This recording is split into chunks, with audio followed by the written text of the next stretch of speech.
tem poucas pessoas que não é cristã ainda, ou pelo menos que eu saiba, quase não tem. Mas essa palavra é uma palavra muito cuidadosa para todos nós. Tenho certeza que todos já ouviram uma mensagem ou inúmeras mensagens sobre o filho pródigo. Mas a gente não vai falar do filho pródigo, a gente vai falar do irmão mais velho. E a gente vai tentar retirar algumas lições ali e nós vamos tentar entender aonde nós estamos. Lucas 15, no versículo 25, diz assim: ora, o filho mais velho estivera no campo, e quando voltava, ao aproximar-se da casa, ouviu a música e as danças. Chamou um dos criados e perguntou-lhe: o que era aquilo? E ele informou: veio teu irmão e teu pai mandou matar o novilho cevado, porque o recuperou com saúde. Então se indignou e não queria entrar. Saindo, porém, o pai procurava conciliá-lo. Mas ele respondeu ao seu pai: há tantos anos eu te sirvo, sem jamais transgredir uma ordem tua, e nunca me deste um cabrito sequer para alegrar com meus amigos. Vindo, porém, esse teu filho, que desperdiçou os teus bens com meretrizes, tu mandaste matar para ele um novilho cevado? Então lhe respondeu o pai: meu filho, tu sempre estás comigo, tudo o que é meu é teu. Entretanto, era preciso que nos regozijássemos e nos alegrássemos, porque o teu irmão estava morto e reviveu, estava perdido e foi achado. Graças te damos, ó Pai, mais uma vez. Senhor, que a tua palavra, Senhor, possa falar aos nossos corações, Senhor. Ajude-nos, Senhor, com essa mensagem, Senhor. E, Senhor, muito obrigado desde já, porque já é um privilégio estarmos aqui, Pai, para ouvir a tua mensagem. Em nome de Jesus, é que eu te peço e te agradeço. Amém. Amém, irmão? Pode ser papo, por gentileza?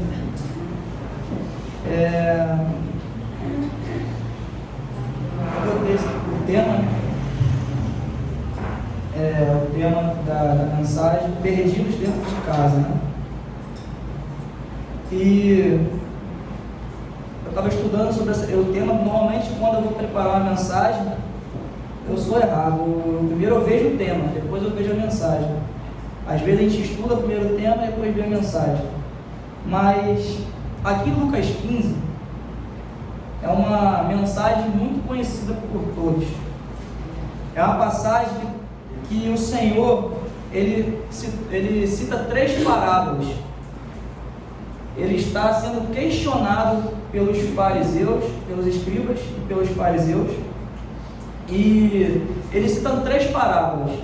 Uma parábola ele fala sobre a dracma perdida, e a outra parábola ele fala sobre a ovelha perdida, e a última parábola é sobre o filho pródigo. Quando o pastor ele encontra a ovelha, ele pega e chama todos para se alegrar com ele. Quando a mulher encontra a dracma perdida, ela chama todas as suas amigas para celebrar com ele. Mas quando o pai recebe o seu filho de volta, estava perdido, estava morto, estava no lamaçal do pecado, que tinha se perdido e foi achado, estava morto e reviveu, o irmão mais velho não se alegra. O pai promove uma festa, e uma voz de todas elas destoa. E a festa era uma festa, não era uma festa comum como qualquer outra, era uma festa da salvação, era uma festa da reconciliação, era uma festa de amor. Mas o seu irmão ficou irado, e deixando o irado, acima de tudo, ele ficou de fora da festa e de fora da casa. A parábola do filho pródigo é muito conhecida pelo retorno do filho mais novo, mas muitos esquecem que o Senhor Jesus, ao contar ele separa praticamente quase metade da parábola para poder falar do filho mais velho e do irmão mais velho. E esse irmão, ele simboliza o que está escrito aqui, no versículo 1 e 2 do capítulo 15, que diz: e chegavam-se a ele todos os publicanos e pecadores para o ouvir. E os fariseus e os escribas murmuravam, dizendo: este recebe e come com pecadores, e come com eles. O Senhor, ele foi questionado com isso. O Senhor, ele era julgado com isso, porque era inaceitável o Senhor Jesus ser o homem que era, ser a pessoa que era, sentar na roda com os escarnecedores. Não que ele era um escarnecedor, mas ele se achegava aos escarnecedores, ele se achegava aos pecadores. E esses homens criticavam Jesus por receber esses pecadores. Assim, o foco final da parábola é mostrar que o maior perigo não é estar longe da casa do Pai, mas é estar dentro dela com o coração distante. Então é esse foco que nós iremos trabalhar hoje. E uma pergunta: e olhando para a nossa vida, em qual moldura está o retrato de nossas vidas hoje? Aqui está fora, que se regenera pela graça e misericórdia do Pai, ou a que sempre foi de dentro, mas termina do lado de fora? Esse é o perigo da igreja cristã hoje, porque nós achamos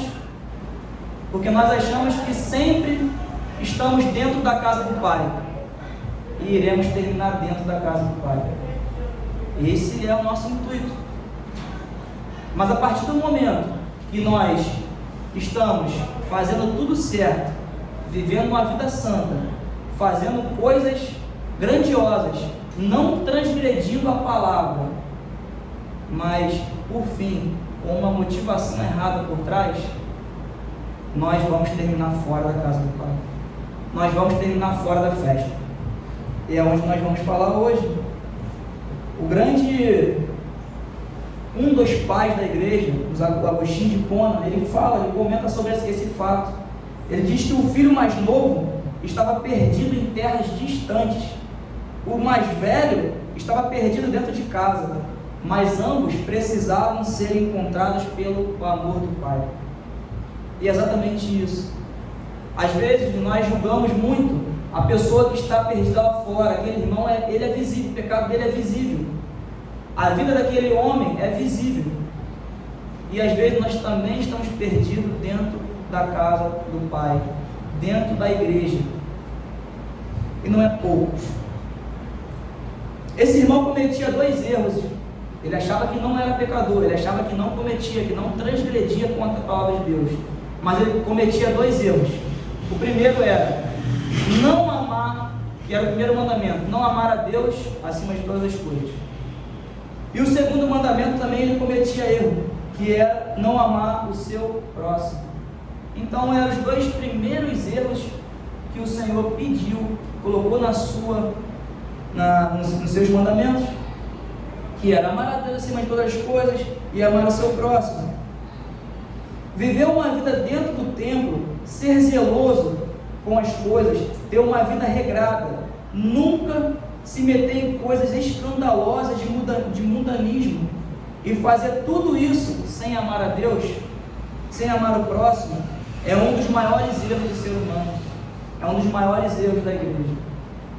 Hoje nós olhamos muito para nós mesmos, nós esquecemos o próximo. Quando eu falo próximo, nós queremos amar sempre aqueles que nos amam, e isso é muito fácil nós fazermos, mas amar aqueles que precisam de fato do amor, mas aos nossos olhos eles são quase pessoas difíceis, vamos botar assim, pessoas difíceis de ser amadas, essas que necessitam mais do amor. E o problema dos fariseus é que eles acreditavam que o pecado era tudo aquilo que é externo. Tudo aquilo que era externo é o que os fariseus acreditavam. tudo que eu toco, tudo que eu olho, tudo que eu ingiro e tudo que eu faço. Era o que eles acreditavam que era pecado. Tem gente que nunca foi num prostíbulo, mas tem um no coração. Você não precisa ir num prostíbulo. Você pode ter um no coração sem ao menos ter pisado em um. Tem pessoas que nunca matou, nunca puxou gatilho, nunca deu uma facada, mas já matou, já assassinou pessoas com palavras negativas, ou até mesmo com pensamentos ruins. Todo fazer na igreja que tem uma motivação errada e em não dar a glória a Deus é anátema. Tudo que nós fazemos para o Senhor, se for por uma motivação errada, se for um legalismo, a gente vai falar sobre legalismo, é anátema. O Senhor não irá receber. Então, nós vamos entrar no texto que fala sobre o ressentimento do filho mais velho, versículo 25. Olha o que esse filho falava. No 25 ao 28 diz: mas ele se indignou e não queria entrar. E saindo o pai, estava com ele. Mas respondendo ele, disse ao pai: eis que te sirvo há tantos anos, sem nunca transgredir o teu mandamento, e nunca me deste um cabrito para alegrar-me com os meus amigos. Enquanto o mais novo celebrava a festa da graça, o seu retorno, o seu perdão, o mais velho alimentava a amargura. Ele não suportava a alegria do irmão. E isso é um fato que muitas igrejas hoje também passam por essa situação, porque nós devemos nos alegrar com aqueles que se alegram e chorar com aqueles que choram. Só que tem pessoas que, ao ver a alegria do irmão, ela não se alegra e ela fica amargurada pela alegria do irmão. Tem pessoas que, ao ver alguém se regenerando, ela, em vez de procurar ajudar, ela duvida e ainda joga para trás aquela pessoa. Não dou uma semana para que ela volte a ser quem ela era.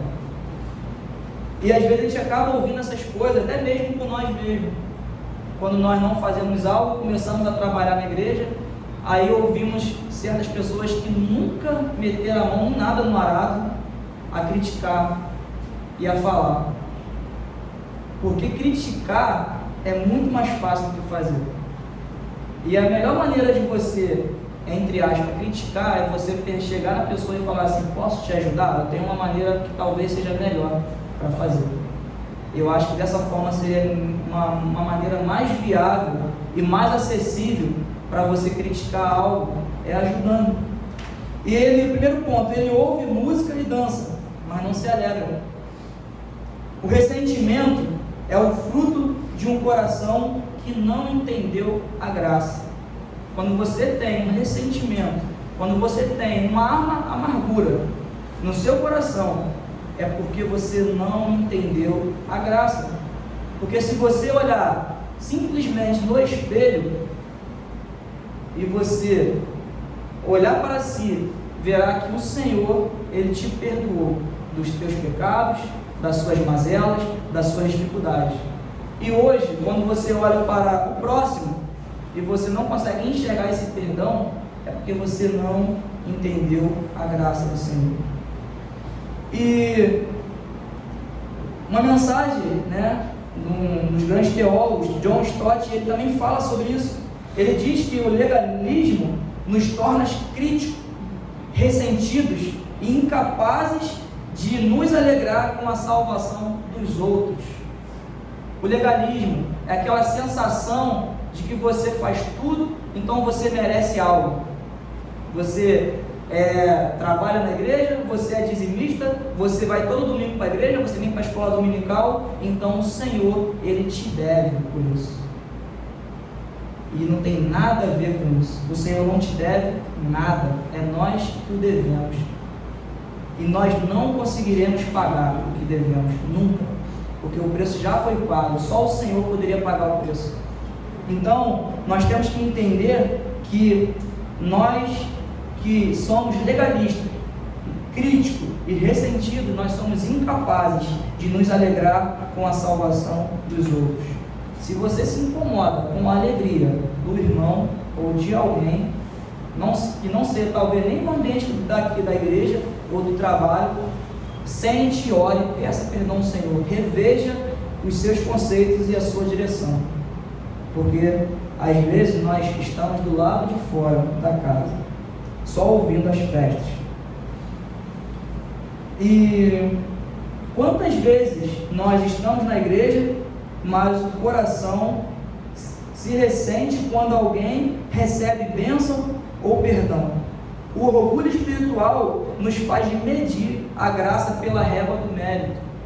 É como acabei de dizer, essa graça, ela não pode ser medida por aquilo que nós fazemos, até porque tudo que nós fazemos, as nossas maiores obras, é como trapos de imundícia para o Senhor. Então, tudo que você acha que você faz, é como um trapo de imundícia. Não para nós, não que o Senhor não aceita, porque Ele nos convida a sermos cooperadores para o seu reino, mas é para nós não nos ensoberbecer, porque o nosso coração ele é enganoso. Então nós precisamos entender de uma vez por todas que a graça do Senhor, ela não é medida pela régua do mérito. Terceiro ponto que eu justifiquei aqui, que é a falsa justiça do mais velho. Olha o que ele fala aqui no 29 e 30. Isso é uma falsa justiça. Mas, respondendo ele, disse ao pai: eis que te sirvo há tantos anos, sem nunca transgredir o seu mandamento, e nunca me deste um cabrito para alegrar-me com meus amigos. Vindo, porém, este teu filho, que desperdiçou a tua fazenda com as meretrizes, mataste-lhe o bezerro cevado. É isso. A falsa justiça do filho mais velho. Eu tenho um pouco mais de 10, 12 anos de evangelho. Talvez aqui, irmãos, tenha 30, 40, não sei, 50 anos de evangelho. E você passa por determinadas situações na qual talvez você deve se questionar: Senhor, eu te sirvo há tanto tempo, por que eu estou passando por isso? E isso também é um sinônimo de legalismo, é um sinônimo de falsa justiça, porque nós servimos há tanto tempo, nós não podemos passar por determinadas situações. Só que não é dessa forma que o Senhor age. Nós temos que entender que tudo, há tanto as lutas, quanto as alegrias, quanto as dificuldades, as adversidades, as mortes, tudo devemos dar graça ao Senhor. Leandro, deve ser fácil falar. Não é fácil falar. Eu já experimentei de um pouco. Só não perdi filho porque eu ainda não tenho. Mas de tudo um pouco eu já experimentei. Então não é fácil falar. Eu já vivi isso. Então nós precisamos entender que não é o tempo, não é o que fazemos, porque às vezes, irmãos, nós estamos na igreja sendo diligentes o tempo todo, mas quando o calo aperta para nós vamos logo dar nossa carteirada para o Senhor, achando que nós temos algum crédito com o Senhor. Olha as credenciais do irmão mais velho. Olha o que ele fala: te sirvo há tantos anos. Será que alguém já falou isso? Olha o que ele fala: nunca transgredi nenhuma das suas ordens. Isso eu creio que ninguém tenha falado, porque já pecou só de falar disso. Nisso. Nunca me deste um cabrito para celebrar com meus amigos. Essas eram as credenciais do irmão mais velho. Ele se vê como merecedor como um filho amado.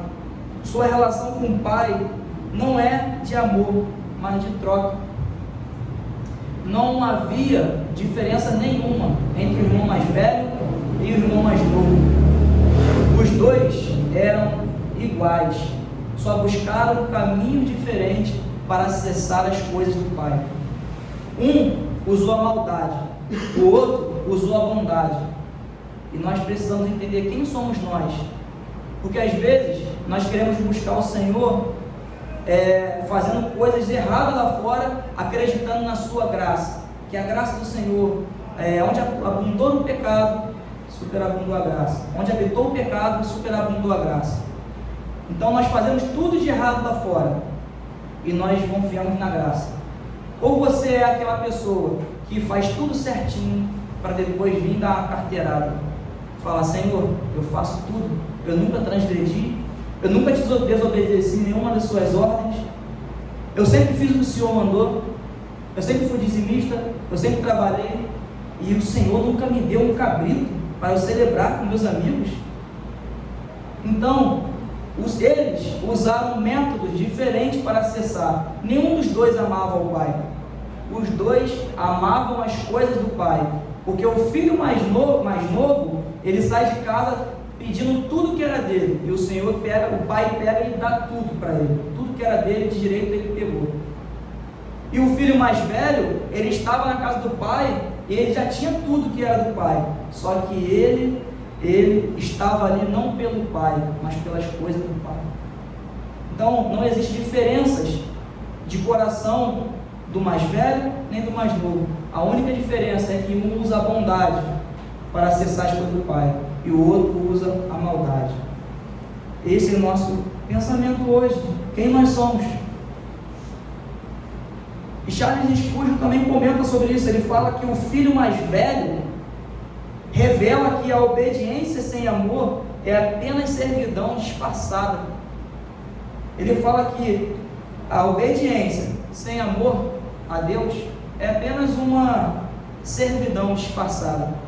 Quando nós falamos que nós somos escravos de Cristo, nós apenas estamos disfarçando e acreditando em algo que nós sabemos que no fundo nós não amamos a Deus. Ele acusa o pai, o filho mais velho, ele acusa o pai de injustiça e o seu irmão de ser indigno. Ele logo cita que o irmão dele é indigno, porque era esse retrato que o Senhor está falando aqui. Ele está simplesmente trazendo à mesa para os fariseus e para os escribas quais são as posições deles e a posição dos pecadores que estavam à mesa também.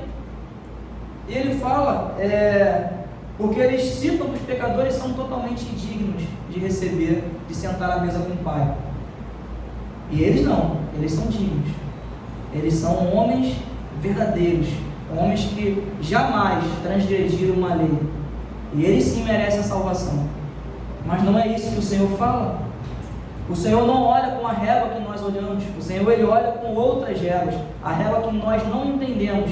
Porque muitas das vezes nós olhamos para pessoas que estão totalmente perdidas no lamaçal do pecado, e nós sim julgamos, como eu já julguei muitas e muitas vezes, em falar que, cara, aquela pessoa não tem jeito. Como uma pessoa dessa tem regeneração? Mas quando nós conhecemos o Evangelho, nós conhecemos o que o Senhor é capaz de fazer, nós sim percebemos que até aquele que é o último da fila é capaz de ser salvo pelo Senhor. Nós jamais pensávamos que Paulo seria salvo pelo Senhor. Nós jamais alcançaríamos nossa visão que ele seria um dos maiores pregadores do Evangelho, porque ele era simplesmente um matador de cristão. Simplesmente isso. Ele não perseguia somente a pessoas, ele perseguia diretamente ao Senhor. E o Senhor regenerou Paulo e deu uma vida nova para ele.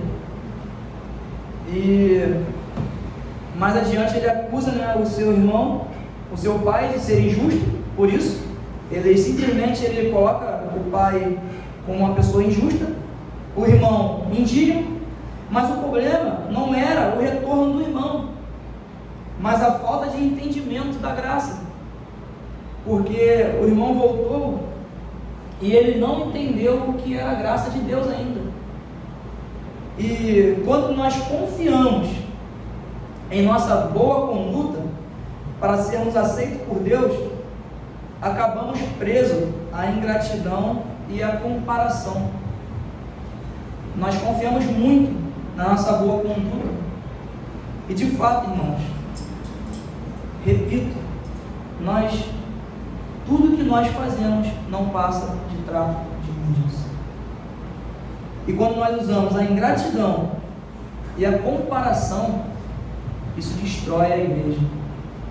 O Senhor, ele fala dos 7 pecados, mas o último, que eu já citei numa pregação, é sobre, ele fica indignado, ele fica furioso quando nós proferimos palavras um contra os outros, quando nós trazemos palavras dentro da igreja que leva um irmão contra o outro irmão.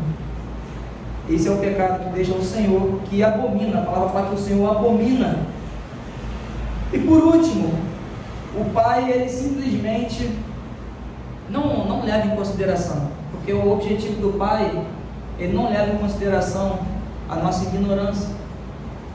Mesmo ele sendo atacado, mesmo ele sendo chamado de injusto, mesmo ele não sendo compreendido, ele simplesmente, olha o que ele fala no versículo 31 e 32, ele diz: e ele lhe disse, filho, tem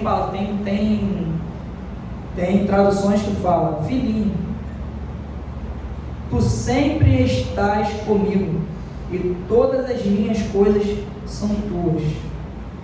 Mas era justo alegrarmos e folgarmos, porque este teu irmão estava morto e reviveu, e tinha se perdido e achou-se, ou foi achado. O pai não repreende duramente o filho, mas o chama para dentro da festa. De fato, esse filho, ele talvez era irrepreensível mesmo, porque se ele falar para o pai, eu nunca desobedeci nenhuma de suas ordens, aí o pai ia falar para ele, mentira filho, você desobedeceu, quantas vezes você já deixou de fazer algo que eu te pedi? Então, ele realmente deveria ser irrepreensível, só que nós sabemos o coração dele não era simplesmente fazer com amor para o pai, era para ter acesso às coisas do pai. E ele fala ao pai, filho, tu sempre estás comigo. Isso é relacionamento, mas o pai sabia que ele sempre estava com ele, mas ele nunca esteve com o pai, ele nunca teve um relacionamento genuíno com o pai. Tudo o que é meu é teu, é herança. Tudo que o pai tem é nosso, por direito. Por direito de quê? Porque Jesus nos deu esse direito.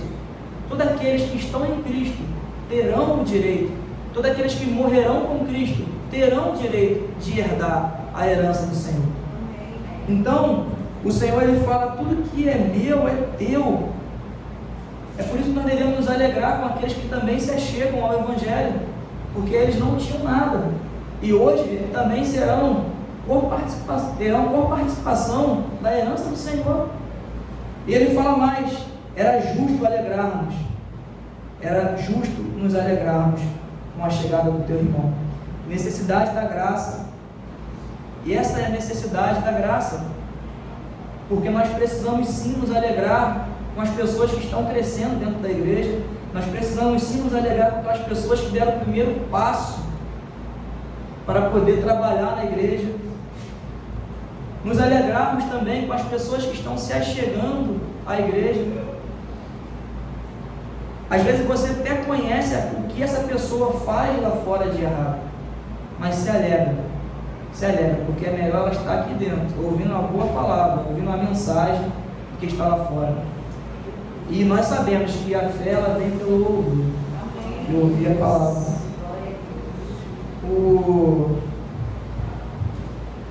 Tem mais uma citação que eu coloquei do Tim Keller.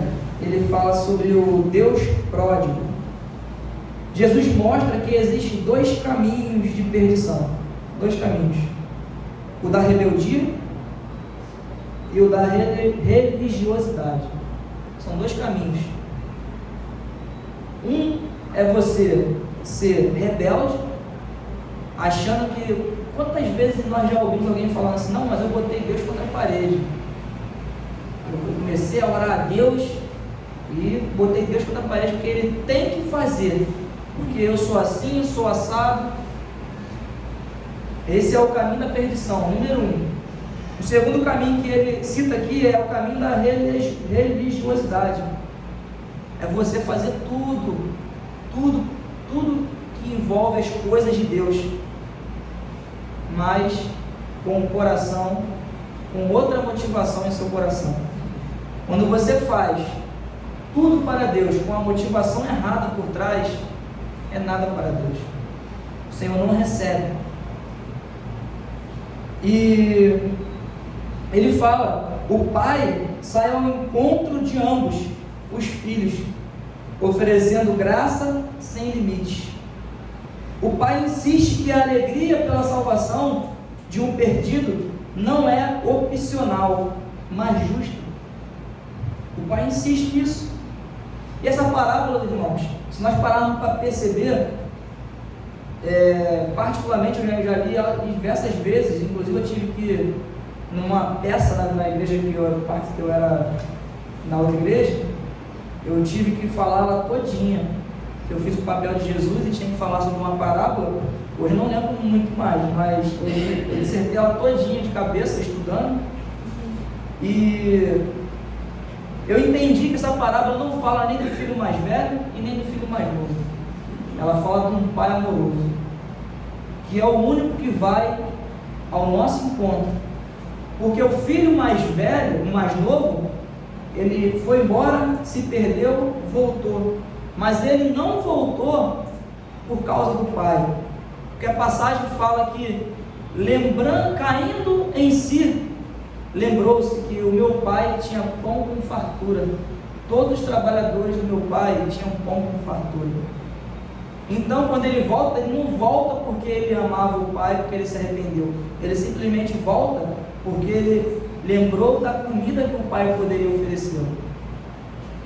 Agora, o filho mais velho, ele está do lado de fora, e ambos, tu percebe que quando o filho mais novo ele está vindo, o pai vai ao encontro dele, se lança no pescoço dele, certamente um pescoço fedorento, fedido, porque ele estava comendo a comida que os porcos comiam. E é assim que nós também somos, quando nós damos uma voltinha lá fora, quando nós vivemos lá fora. Eu imagino que, não sei se vocês sabem, eu sei que eu trabalho com isso, mas a carne mais fedorenta não é a gorubu, não é a carniça que está ali no chão, é a carne do ser humano. Ninguém aqui tem capacidade de entrar numa casa que tem um óbito já de 5 dias. É quase insustentável. Eu já tive essa experiência diversas vezes. A rua, às vezes, chama o SAMU, chama o bombeiro, simplesmente porque elas sentiram o odor daquela carne, não porque elas sabiam que morreu alguém. Tem alguma coisa muito estranha, porque a rua está tomada por causa do cheiro do ser humano morto. Você imagina o cheiro do nosso pecado para Deus. Então, irmãos, aquele homem estava fedido, e mesmo assim o seu pai o correu e o lançou no seu pescoço e o beijou. Já logo de imediato deu a ordem: traz uma sandália, traga um anel e mata o maior cabrito cevado para fazermos, porque o meu filho estava morto e reviveu. O meu filho estava perdido e foi achado. E em contrapartida, o seu filho que estava dentro da casa sai da casa, se acha indigno o que o pai fez, e mesmo assim o pai sai lá da festa. Jesus sai lá da festa, sai do céu e vem buscar mais um que estava lá fora. Só que a parábola, ela não dá a entender, ela fica em aberto. Será que esse filho entrou? Ou será que não entrou? Quem escolhe o final dessa parábola? Então, irmãos, nós precisamos sim entender que essa parábola ela fala de um pai que sempre vai ao encontro do seu filho. A parábola termina em aberto, como eu já disse. Será que o filho mais velho entrou na festa? Jesus deixa a resposta em suspenso, porque estava olhando para os fariseus. O apelo é: não rejeitem a graça de Deus. É o que Jesus queria falar para os fariseus. Não rejeitem a graça de Deus, porque a festa é para todos aqueles que recebem a graça do Senhor. Glória a Deus. Então nós precisamos entender isso. O filho mais novo representa os pecadores arrependidos. O filho mais novo representou a mim, um pecador arrependido. O filho mais velho representa os religiosos orgulhosos, aqueles que acham que são, mas não são. Porque de fato os que são não dizem que é alguma coisa. O pai representa Deus, mas que busca e ama os dois. Esta parábola nos ensina que tanto o rebelde quanto o religioso precisam da mesma graça, e que não há lugar para o orgulho na casa do Pai. Não existe lugar para o orgulho na igreja do Senhor. Amém. Não existe. E o apelo final que ele fala é: você vai ficar de fora como o filho mais velho, ou vai entrar e celebrar a graça do Pai? Esse é o apelo final. Então nós temos que parar e refletir lá naquela pergunta que eu fiz lá no início. Qual é o retrato de nossas vidas hoje? O filho que estava perdido e foi achado pela graça e misericórdia, ou aquele que está dentro da casa do Pai, mas perdido pelo nosso orgulho, pela nossa religiosidade, pelos nossos afazeres dentro da igreja, com a motivação errada por trás? Então nós temos que refletir nisso e sempre pedir graça e misericórdia ao Senhor, porque tem coisa no nosso coração que ainda precisa ser limpos, tem coisa no nosso coração que ainda precisa ser regenerado, mesmo eu tendo 30, 40, 50 anos de evangelho. Nós somos totalmente imperfeitos e precisamos urgentemente da graça de Deus. Que a graça do Senhor nos ajude, em nome de Jesus. Pai santo e amado, muito obrigado, meu Pai. Obrigado porque o Senhor foi ao nosso encontro. Obrigado porque o Senhor nos avistou de longe, todo sujo, meu Pai, todo sujo, imperfeito. E às vezes, Pai, muitos de nós chegamos até Ti, não porque o Senhor é, não pelo que o Senhor é, mas pelo que o Senhor pode nos oferecer. Mas no meio do caminho nós nos constrangimos, Pai, com o Teu amor, com a Tua graça. Nós começamos a exercer um relacionamento contigo. E nós percebemos que o Senhor não fez disserção, Pai, de nenhum de nós. O Senhor amou a todos. Aleluia. E ao mesmo tempo, Senhor, a Tua palavra diz que quando o Senhor perdeu uma ovelha, o Senhor largou todos no canto, aqui, e foi atrás dessa ovelha perdida. Por quê? Porque o Senhor, Pai, ao achar essa ovelha, o Senhor chama os amigos para celebrar, porque é melhor um pecador que se arrepende do que 99 que são justos, que não precisam de arrependimento. Mas nós sabemos que nós precisamos de arrependimento todos os dias de nossas vidas. Nós precisamos nos arrepender das coisas certas que fazemos com a motivação errada.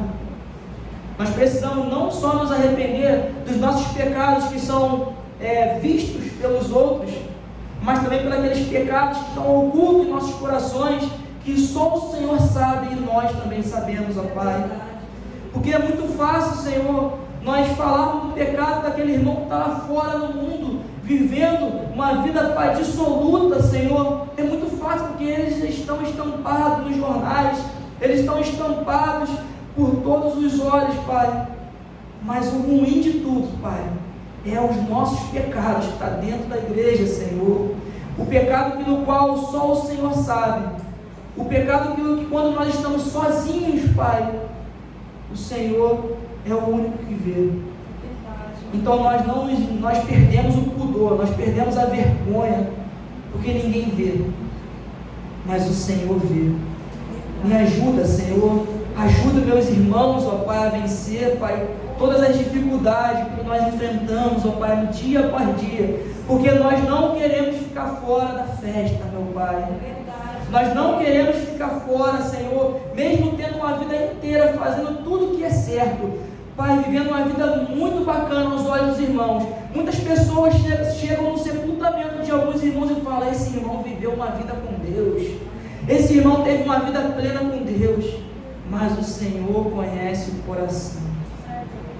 Nossos olhos são enganosos, os nossos corações são enganosos. Então não deixa que nós queremos, ó Pai, enganar os irmãos, porque nós sabemos que o Senhor vê todas as coisas, Pai. Me ajude e ajude a igreja a vencer tudo aquilo, meu Pai, que afasta-nos do Senhor, Pai.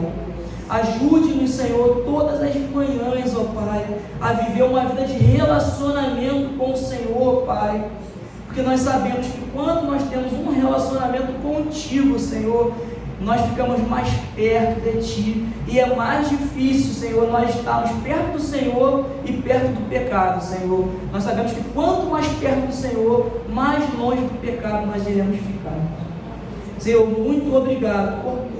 Obrigado por essa manhã. Obrigado, Pai, pela oportunidade de estar aqui com os meus irmãos cultuando ao Senhor. Obrigado pela vida do nosso pastor, Senhor. Regenera, Senhor, sua saúde, meu Pai, a saúde física, a saúde espiritual do nosso irmão, Pai. Que nosso irmão venha estar com mais vigor, Pai, aqui nas próximas semanas, Senhor, levando a igreja, Senhor, para o caminho, Senhor. Toma a sua família, Senhor. Toma cada um, Senhor, em suas mãos. É o que nós te pedimos nesta manhã, Pai. E certo, Senhor, da vitória em Ti, Pai. Em nome de Jesus. Amém. Glória a Deus.